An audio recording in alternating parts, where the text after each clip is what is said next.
Good morning, students. Welcome back to our social studies lecture. This is our third session of chapter 3, Great Ruler of the Past.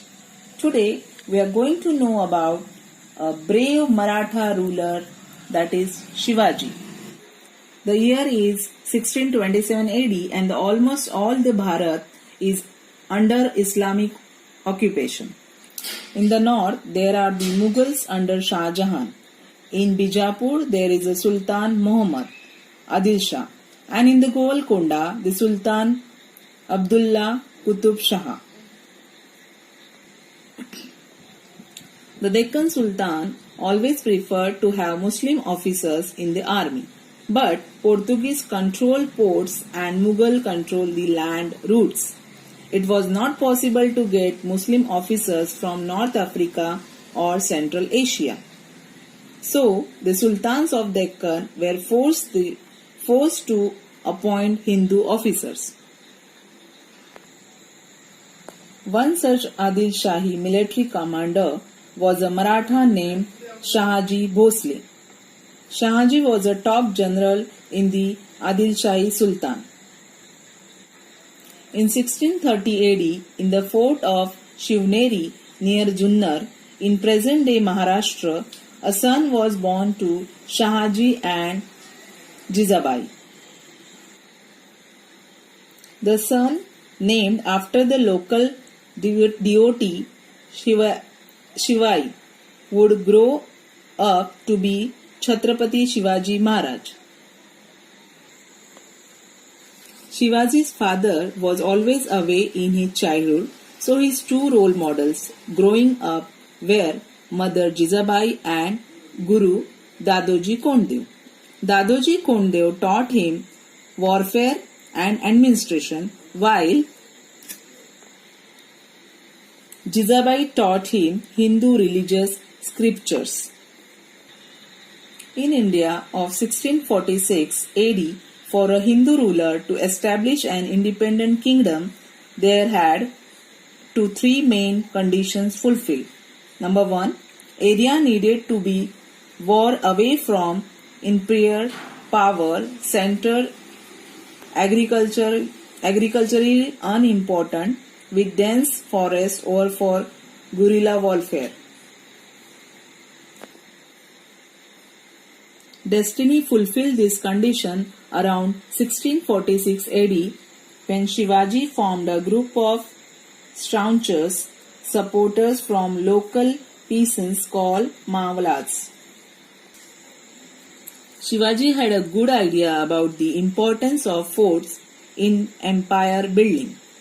Therefore, the 15-year-old Shivaji took control of the Torna, Chakan and Kondana fort by bringing the Adil Shahi commanders.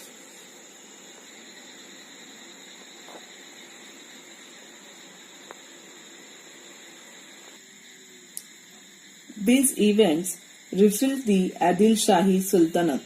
To stop Shivaji, they arrested his father. That is why Shivaji did not attack Adil Shah directly for the next 7 years. Slowly, he built a huge army commanded by Netaji Palkar, infantry by Yashaji Kank, and had 40 forts under his dominion. After this, Badi Begum of Bijapur requested Aurangzeb to help her.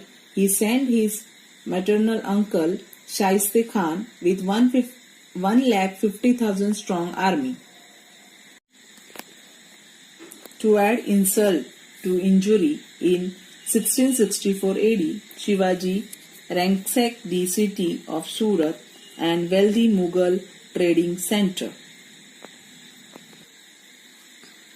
Aurangzeb got angry and sent the 60-year-old Rajput veteran Mirza Raja Jai Singh with a 150,000 strong army. Jai Singh won, and Shivaji had to give up 23 of his forts and pay compensation of 400,000 Huns to the Mughals. He also had to go to Agra in 1666 with his 9-year-old son Sambhaji. The plan was to contain Shivaji by giving him a place in the prestigious Mughal court. But Aurangzeb made the mistake of humiliating Shivaji and placing him under house arrest. Shivaji feigned severe illness and requested to send daily shipments of sweets and gifts to sons and fakirs in Agra for his health. While that was going on, Shivaji, disguised as a laborer carrying a sweet basket, escaped on with Sambhaji. He took en route passing by Mathura, Kashi, Gaya and Puri and into the territory of Golconda and Bijapur before reaching Raigad. By 1670 AD, Shivaji launched a big offensive and in 4 months recovered a major portion of the territories surrendered to the Mughals. Finally, on 6 June 1674, Shivaji was crowned King of Marathas in the lavish Hindu ceremony at Raigad by Gaga Bhatt. Tilak, Geneva and Vedic chanting, customs which had not been followed for centuries, were received.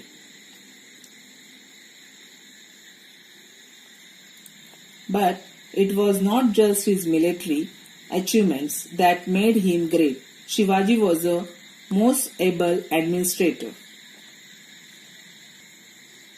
He never discriminated against any religions, and a lot of his generals were Muslims, including his personal bodyguards.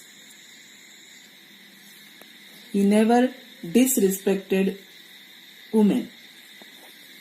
He became the king of Marathas in 1674 CE and took the title of Chhatrapati. His capital was at Raigad. Thank you.